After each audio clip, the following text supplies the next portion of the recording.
Hello everyone, my name is Heather and welcome to my channel Bookables. Today I'm sharing with you a little bit of a TBR video. I don't do TBRs anymore because I'm 100% a mood reader and I'm 100% enjoying it. But I will say every month I kind of do write a list of like what books I would like to read, and those are just kind of a like to read. If I don't read them, it's okay. But today we're going to talk about those books, more specifically my fall TBR. So my kind of TBR for September, October, November, because December it's full on Christmas reading for me, and I'll do a whole video about that. But I'm going to share with you what books I'm hoping or I would like to read in the next few months. So I just did a video of fall new releases that are coming out these next few months that I'm really interested in. Start with those, the new releases for this quarter that I would really like to get to. Next up is Angelica Frankenstein Finds Her Match by Sally Thorne. Is that right? Yes.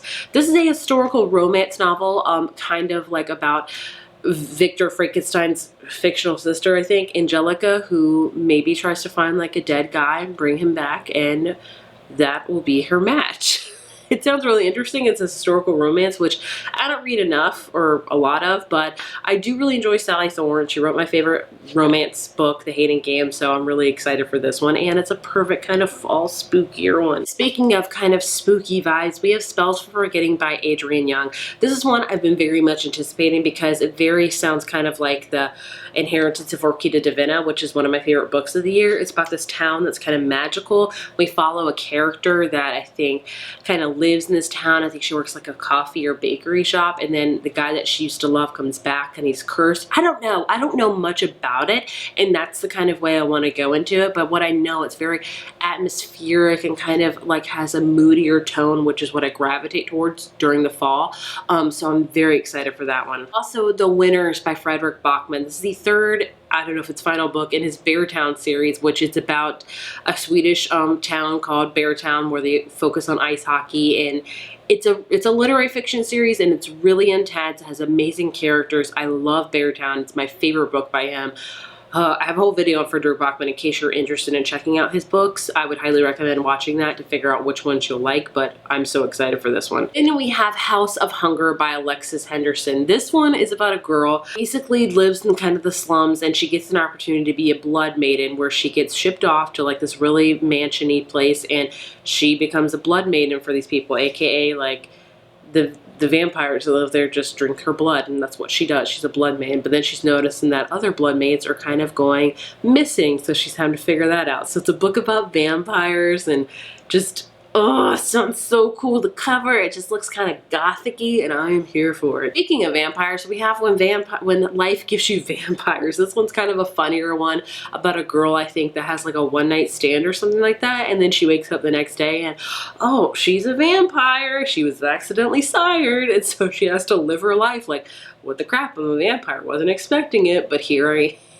So it's definitely like a funnier notion, but you guys know, if a book says it's about vampires, like that's all I need to know. That's literally all I need to know. Speaking of that, we have Such Sharp Teeth. I forget, I didn't write the author's name, so please forgive me. This one's about werewolves, kind of again the same veins where we have a character that gets in a car accident. She hits a big animal in the middle of the night. Wonder what the animal could be, and it bites her or something of that. You get what I'm saying. The next day she wakes up, oh, she's kind of a werewolf. What's going on? Like, these both are just sounding so fun that I'm just so excited to read them. We have Malice House by, I forget the author's name. I'm horrible. But this one's about a character that goes to this house where her father kind of lived, and he was a writer, and he tells her, you know, don't trust this house. It's kind of spooky. It's kind of haunted. And there she finds his works that he wrote, but only it's not matching to what he actually published. It's kind of much more creepier and darker. And of course, the house is starting to go really weird, and she's like, oh man. So again, another spooky vibe book that I am just really excited for. We have Keep It in the Family by John Mars. I've read 2 John Mars books, hopefully 3 here soon. It's his newest thriller. It's about, I think, a couple that moves into a house, and it's maybe getting kind of haunted. And that's all I need to know. I do really enjoy John Mars books. If I'm sounding vague with these books, it's because I am. I don't want to know too much about them because I don't want to have an already notion in my head when I start them of what I think it's going to be and be really disappointed or something. Wilderness of Stars by Shay Earnshaw, the only YA book I think on this list. I read both of Shay Earnshaw's YA books and I enjoy them. They're very atmospherical. Is that a word? Atmospheric. That's the right word. They're just kind of perfect to read in October. This one comes out in November, but I do have an arc of it, so yay. And this one's about a girl I think that's like kind of a witch and astronomer and something about the forest. And I just like her books. They are probably some of the only YA books I'll read, but I'll have a good time with it, honestly. I really will. And the last book I have on this list for new releases is Well Traveled by Jen DeLuca. This is her latest book in her Renaissance Fairs kind of series. Like I said, they're about Renaissance fairs, about two characters particularly that go to these Renaissance fairs, fall in love. You get the gist. Then I have my backlist books. So these are books that I need to read for my challenge I put this year for my backlist, 22 backlist books I want to read in 2022. So I have 4 more left, so I need to read them. I forgot to grab them, so please forgive me. First up, My Best Friend's Exorcism by Grady Hendrix. I'm clearly reading this one in October. This one came out years ago. It's about like kind of an 80s trope of a girl that's, you know, maybe being possessed by a demon. So there's that. And then we have The Passengers by John Marrs. That's another John Marrs book. This is probably his most popular one. No, I think the one is, but this one's like also really popular as well. Then we have Velvet is the Night by Silvia Moreno Garcia. This one's kind of set in like the 70s in Mexico and kind of noir and has a murder mystery vibe to it. And then we also have No Exit by Taylor Adams. This one got adapted to a Hulu show or movie, I can't remember, but it's about a woman that gets stopped at like a rest stop and she gets snowed in, but she knows this little girl's kidnapped in like the back of somebody's truck and she's trying to figure out which one of them did it. So yeah, those are all thrillers. I just realized that. But either way, those are my 4 backlist books. And then if I finish those, I will have completed all 22 books of them.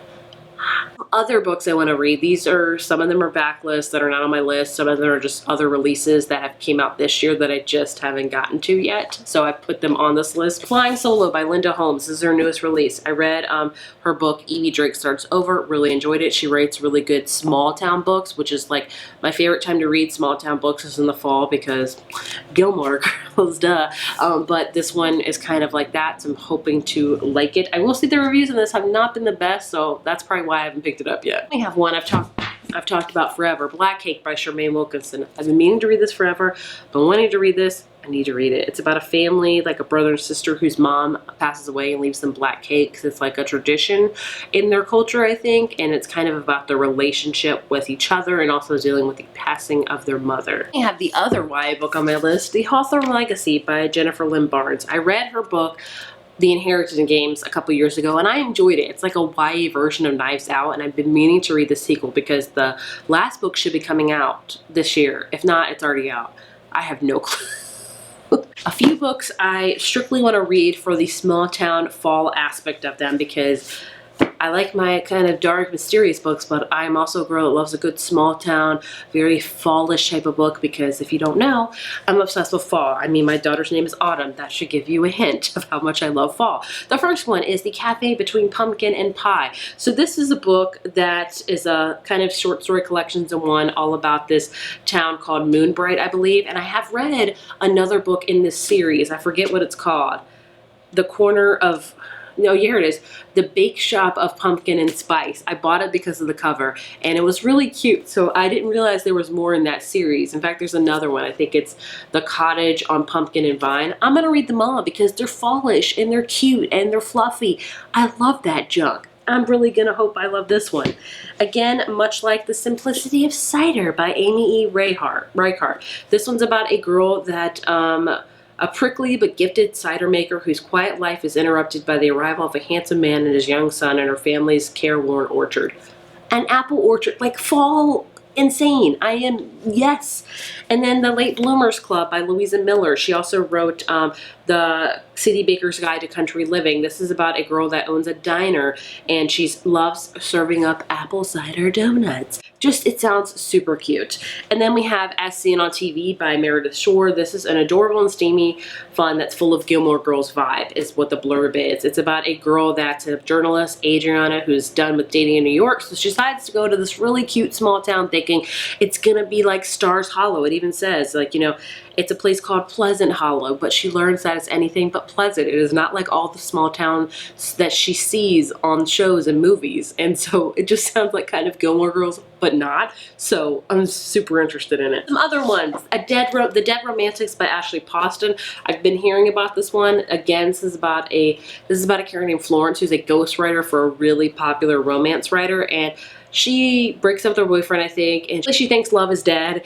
And then she goes to her small hometown, another small town book, and she runs into her editor, like, that calls her, but he's dead. And so I think she falls in love with a ghost or something, hence why it's called The Dead Romantics. But I've heard really good things about it, so I want to check it out. And the last two books I have are both kind of thrillery. One I have Tell Me Everything by Erica Krause. This is about the story of a private investigator. Yeah, it's part memoir and part literary true crime. It's the memorizing story of a landmark sexual assault investigation and the female private investigator who helped crack it open. So I'm very interested in that one. And then also The Lies I Tell by Julie Clark. This is kind of about like a con artist, I believe. It's a domestic thriller that dives deep into the psyches and motivations of two women and their unwavering quest to seek justice for the past and rewrite the future. So, a lot of books. Will I read them all? Probably not. There's probably gonna be other books I read this fall that are not even on this list because who knows what I'll read. I'm a mood reader. I'm 100% unpredictable when it comes to that. But these are the books I would really like to get to in the next few months.